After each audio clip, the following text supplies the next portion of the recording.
السلام علیکم دوستو۔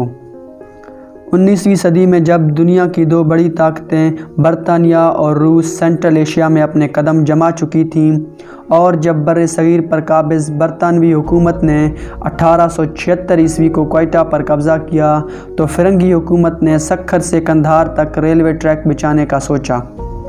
چونکہ افغانستان پر روس کا قبضہ تھا، اس لیے برطانوی حکومت چاہتا تھا کہ اس ریلوے ٹریک کے ذریعے افغانستان کے دل تک پہنچ سکے اور ضرورت پڑنے پر روس کو بھگا سکے۔ 1888 عیسوی کو سکھر سے قندھار تک کے پروجیکٹ کو کینسل کر کے ریلوے ٹریک کو چمن سے قندھار تک پھیلانے پر کام شروع کیا اور کوئٹہ سے 113 کلومیٹر کے فاصلے پر کراکرام پہاڑی سلسلے میں خوجک پاس کے نیچے سرنگ کھود کر ریلوے ٹریک بچھانے کا فیصلہ ہوا۔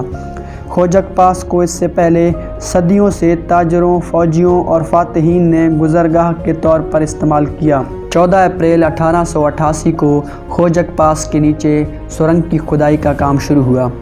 یہاں کے چیف انجینئر نے سروے کے بعد اندازہ لگایا کہ اگر پہاڑ کو دونوں طرف سے کھودا جائے تو تقریباً 3 سال 4 ماہ 21 روز بعد دونوں اطراف کے مزدور ایک دوسرے سے آ ملیں گے۔ قیدیوں اور مزدوروں کی ایک کثیر تعداد اس ٹنل کو کھودنے میں مصروف ہوئے۔ بھاری مشینری کا وجود نہ ہونے کی وجہ سے کھدائی کا سارا کام انسانی ہاتھوں سے ہوتا رہا۔ چراغوں کے ذریعے ٹنل میں روشنی کا انتظام ہوتا تھا۔ مزدوروں کی تفریح کے لیے بھارت سے مشہور زمانہ رقاصہ شیلا منگوائی گئی، جو کہ رات کو رقص یعنی ڈانس کر کے دن کے تھکے ماندے مزدوروں کی تفریح کا کچھ سامان کرتی تھی۔ دونوں اطراف کے مزدور 3 صفوں میں بٹ کر کام کرتے تھے۔ پہلی صف سرنگ کھودتی جاتی تھی اور دوسری صف سرنگ پر پکے ٹائل نصب کرتی تھی، جبکہ تیسری صف پٹری بچھانے کا کام سر انجام دیتا تھا۔ 3 سال 4 مہینے تک اسی طرح اس سرنگ پر کام ہوتا رہا۔ اس طویل مدت میں بہت سے کام کرنے والے مزدور وفات پا گئے، جن میں اکثر کو آس پاس دفنایا گیا۔ 5 سپتمبر 1891 کو انجینئر کے لگائے گئے اندازے کے مطابق دونوں اطراف کے مزدوروں کو ایک دوسرے سے مل جانا چاہیے تھا۔ مقررہ تاریخ نزدیک سے نزدیک آتی جا رہی تھی، مگر سرا مل نہیں رہا تھا۔ مزدوروں میں افواہیں پھیلنا شروع ہو گئیں کہ وہ راستہ بھٹک گئے ہیں، جس کی وجہ سے اب دونوں اطراف کے مزدور آپس میں مل نہ سکیں گے۔ حکومت کو کروڑوں روپے کا نقصان ہونے جا رہا تھا۔ مزدوروں کی 3.5 سال کی محنت رائے گاں جا رہی تھی۔ آخر 5 سپتمبر کا دن بھی آ گیا اور انجینئر کے اندازے کو غلط تصور کیا جانے لگا۔ انجینئر کو بھی بے حد صدمہ تھا کہ اس کے غلط اندازے کی وجہ سے حکومت کو کروڑوں کا نقصان ہوا اور بیچارے مزدوروں کی ساری محنت ضائع چلی گئی۔ 5 سپتمبر کی رات کو 12 بجے تک بھی ٹنل کے اندر سے کوئی خبر نہ آئی۔ انجینئر بے چینی سے ٹہل رہا تھا۔ اس کا خواب پورا ہونے کے بجائے ریزہ ریزہ ہو رہا تھا۔ انجینئر چپکے سے باہر نکلا اور اس پہاڑی کی چوٹی پر چڑھ گیا جہاں شیلا رقص کیا کرتی تھی۔ وہاں چڑھ کر اس نے گہری کھائی میں چھلانگ لگا دی۔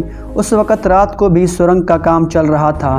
غالباً اسی رات کو دونوں اطراف کے کھدائی کرنے والے مزدوروں کے درمیان سے ریت کی آخری دیوار بھی گر گئی اور دنیا کا سب سے بڑا ریلوے ٹنل خوجک ٹنل اپنی اختتام کو پہنچا۔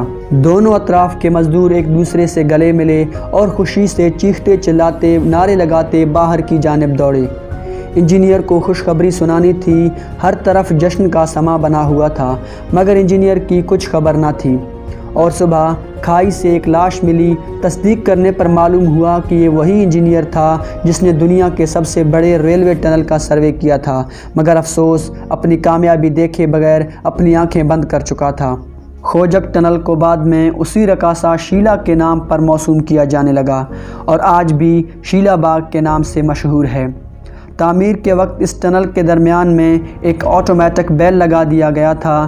جب کوئی ٹرین اس سرنگ کے بالکل بیچ میں پہنچتا ہے تو بیل آٹومیٹکلی بجنا شروع ہو جاتا ہے اور مسافر کو آدھے سفر کی اختتام کی خوشخبری سناتا ہے۔ وہ بیل آج تک کام کرتا ہے۔ شیلا باغ کی پرانی تصاویر سے پتہ چلتا ہے کہ اس کے انٹرنس پر 2 مینار بنائے گئے تھے جو 1935 کے تباہ کن زلزلے کی نظر ہو گئے۔ 1976 عیسوی کو اسٹیٹ بینک آف پاکستان نے 5 روپے کے نوٹ پر اس کے انٹرنس کی تصویر چھاپی تھی اور یہ 5 روپے کا نوٹ 2005 تک پاکستان میں رائج رہی۔